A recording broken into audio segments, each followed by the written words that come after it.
வணக்கம், welcome to malls kitchen.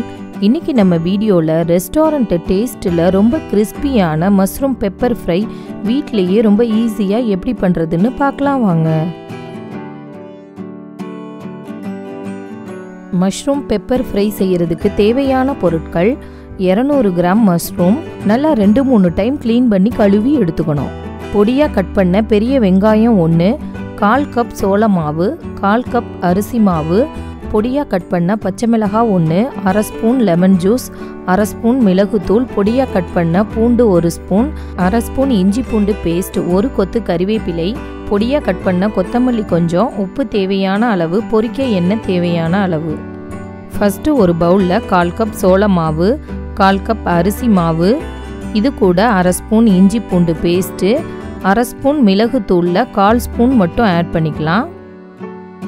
அடுத்து இது கூட 1/2 ஸ்பூன் லெமன் ஜூஸ், உப்பு தேவையான அளவு சேர்த்து இந்த மாவை ஃபஸ்ட்டு நல்லா மிக்ஸ் பண்ணி விடணும். இந்த மாவு கூட கொஞ்சம் கொஞ்சமாக தண்ணி சேர்த்து கட்டி எதுவும் இல்லாமல் நல்லா தோசை மாவு பதத்துக்கு கரைச்சி எடுத்துக்கணும். அடுத்து நம்ம எடுத்து வச்சிருக்க 200 கிராம் மஷ்ரூமை நல்ல தின் ஸ்லைசஸாக இந்த மாதிரி எல்லாத்தையும் கட் பண்ணி எடுத்துக்கலாம். கட் பண்ண மஷ்ரூமை நம்ம கரைச்சி வச்சுருக்க மாவில் டிப் பண்ணி எண்ணெயில் பொரித்து எடுக்க போகிறோம். அதுக்கு கடாய் ஒன்று அடுப்பில் வச்சு நல்லா ஹீட் ஆனோன்னே பொரிக்க தேவையான அளவு எண்ணெய் நல்லா சூடானோன்னே ஒவ்வொரு மஷ்ரூம் பீசஸையும் மாவில் நல்லா டிப் பண்ணி எண்ணெயில் போட்டு பொன்னிறமாகிற அளவுக்கு பொரித்து எடுத்துக்கணும்.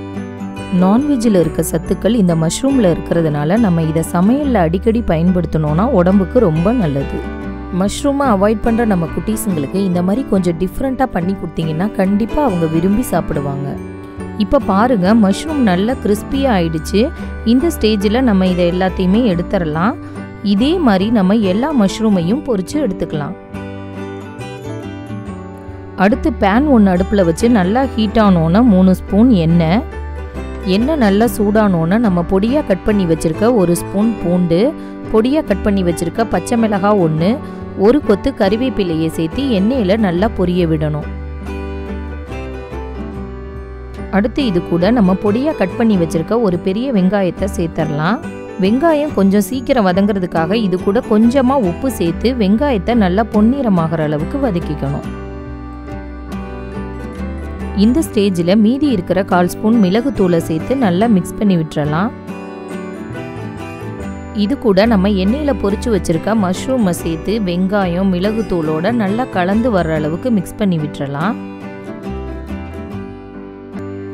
கடைசியாக இது கூட நம்ம பொடியாக கட் பண்ணி வச்சுருக்க 1 ஸ்பூன் கொத்தமல்லியை சேர்த்து நல்லா டாஸ் பண்ணி ஸ்டவ்வை ஆஃப் பண்ணிடலாம். ரொம்ப கிறிஸ்பியான டேஸ்டியான மஷ்ரூம் பெப்பர் ஃப்ரை தயாராகிடுச்சு. இனிமே எல்லாரும் மஷ்ரூம் பெப்பர் ஃப்ரையை ரெஸ்டாரண்ட்டில் போய் சாப்பிடாம வீட்லேயே ஈஸியாக செஞ்சு சாப்பிடுங்க. இந்த வீடியோ உங்களுக்கு பிடிச்சிருந்தா லைக் பண்ணுங்கள், மறக்காமல் ஷேர் பண்ணுங்கள். நன்றி.